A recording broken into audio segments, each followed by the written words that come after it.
I attempted to make this video twice before and then it kept falling because I was in my car and I was like, oh, I can't go get my mic, but had to go get my mic so I can make this video. And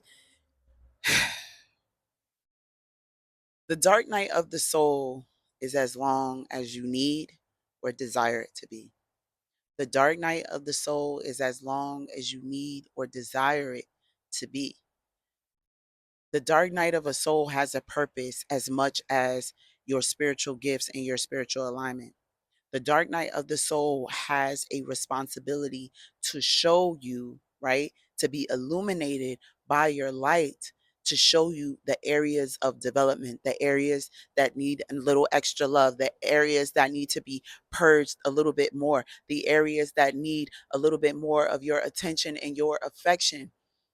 It's time to go within. If you are seeing this message, you are a part of the aligned where it is time to go within. It's time to really scrape, right? When there's something that's stuck to the floor or the gum that's stuck underneath the desk and they have the scraper and you got to scrape that thing so it can get off, so it can look like new. We are now, those who are aligned, those who are watching this video, we are now at the point where we have to scrape those remnants. We have to scrape those remnants of what does not serve us off of our soul, off of our mind. And when you are in the dark night of the soul, lean into the darkness, sit in that darkness. And what a lot of people don't realize is we automatically assume that when we're in a dark night of the soul, we are being low vibrational or we are not, what do you say? That we're out of alignment if we're having a dark night of the soul. If you are who you say you are, and if you're becoming who you say you're becoming, the dark night of your soul is imperative. It's needed, and you're going to have many. You're not going to just have one and be done. You're going to have many over a period of time because each day is a new season. Each month is a new season. Each year is a new season.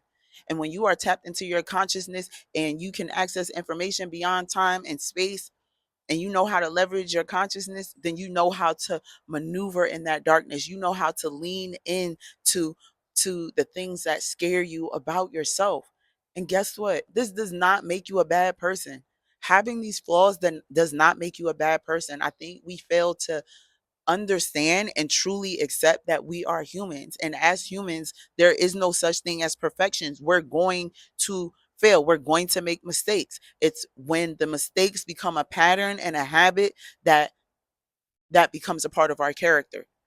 When you're making the same mistake over and over, now that is a choice. It is no longer a mistake. It is now a pattern. It is now a habit. It is now a behavior that you're committed to exhibiting. But when you are on the path of alignment, when you are choosing your highest self and your highest frequency and your highest timeline, the dark night of the souls is needed. It's necessary so you can know what's traveling with you, what is ascending with you. As much light as you have, there is darkness that complements it. Complement with an E. And it was 321 when I said that. So when it's us shunning our darkness. It's us shunning our shadow when we really need to hug on it and kiss on it and tell it like, hey, yo, I see you. I see you. Thank you for being here. Thank you for being a part of this. I know this is what you want to do, but this is what we're going to do because as above, so below. So you get to control, you get to decide. It doesn't mean that the dark nights don't exist. It doesn't mean your demons don't exist. It doesn't mean the ugly parts of you don't exist. The perfection in being a human is being accountable and responsible for yourself, for your life, for your actions. Being accountable and responsible for yourself is the perfection that we're seeking in this reality. You will never be traditionally perfect. You're going to make mistakes. You're not going to be 100%. If you are a parent or an employee or an employer, or you're not going to be 100% of all these things every single day. It is up to you to decide how you're going to show up in this world. It is up to you to decide to be accountable for your truth. It is up to you to decide to be responsible for your life. It is up to you to commit to becoming the version of yourself that you desire to be. It is up to you. It is up to you. You get to decide.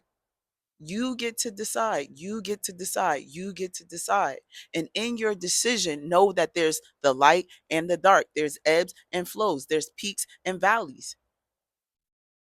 And when you understand that, then you really are accepting that this journey is a duality.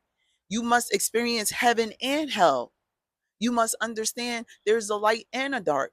You must allow yourself to breathe in and out. You must allow yourself to jump up and down. A jump doesn't exist if up and down don't exist. Your light cannot exist without your darkness. It's complete bullshit when people are like light work and shadow work and all this other stuff. No, it's soul work. It's soul development. The shadow is just all the unhealed things that were left. It's all the baggage and all the unhealed traumas that have been left and buried and brushed under under the carpet and pushed into the closet and and closed up and buried deep. That's all our shadow is. That's all our shadow is. The things that we've held on to, but we haven't found the time, space, and capacity to sit and release it. You might really need to cry about something, right? We tell ourselves to get over things. We tell ourselves we shouldn't feel some type of way. We tell ourselves, oh, that's too small. You shouldn't be mad about that. But if you are, you have to accept and admit that you're upset about something. You have to accept and admit that something is bothering you. When you don't do that for yourself, you are discounting yourself. You are invalidating yourself. And then when other people do it to you, you want to be shocked and upset and sad. But you've been invalidating yourself this entire time. You've been making your feelings, thoughts, and emotions dependent, the validity of them dependent on someone close to you, someone that you love, telling you that you aren't crazy. But you got to come to a place to tell yourself that you ain't crazy and you have the right and the freedom to feel how you feel. And as much as you have the right and the freedom to feel how you feel, you are responsible for what you do with those feelings. You must be accountable for what you do and don't do with those feelings, thoughts, and emotions. You get to transmute them. You get to take those energies, you get to take those ideas, and you get to say, okay, this is what I desire to experience. I prefer this over this. I look for this more than that. And there's no right or wrong, rich lifers, because living a rich life is more than the material. It's about the fulfillment of our soul. It's about aligning to our soul's purpose. I tell people all the time, in this real life, Rich Book is here to do what Rich Book is here to do. I'm just here to live in and on purpose. My intention in this reality is to live a life of freedom, a life of freedom spiritually, mentally, emotionally, financially, physically. You get to live abundantly and prosperously, whatever that looks like for you. You get to commit to yourself. You get to decide how you want to go about your day.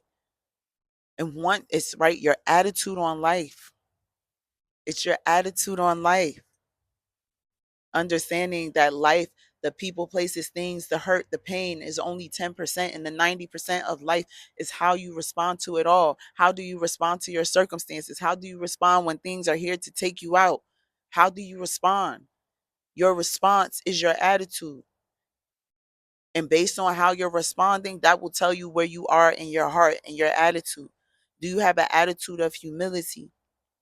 Do you have an attitude of gratitude? Do you have an attitude uh do you have an attitude that doesn't serve you?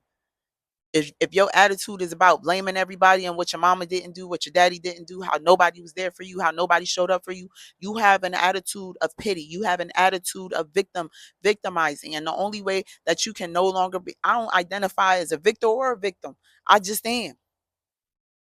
I just am. I just am. And it's when we get to the I just am part that we begin embodying, because we understand that we are both victim and victor. And when you do that, there's no need to label either or. It just is. And there's no right or wrong. It just is. Okay. I love y'all, love y'all, love y'all. Thank you for tapping into this rich life experience. Subscribe to arichbook.com. Yeah, download thoughts to affirmation and deeper connection. That's your freebie so you can begin transforming your day-to-day life. If you're seeing this, I love you. I'm excited for you. Great job living a life you never lived before. Great job living a life you never lived before. Let's grow, let's ascend, let's alchemize, let's master ourselves and alchemize everything. I love you.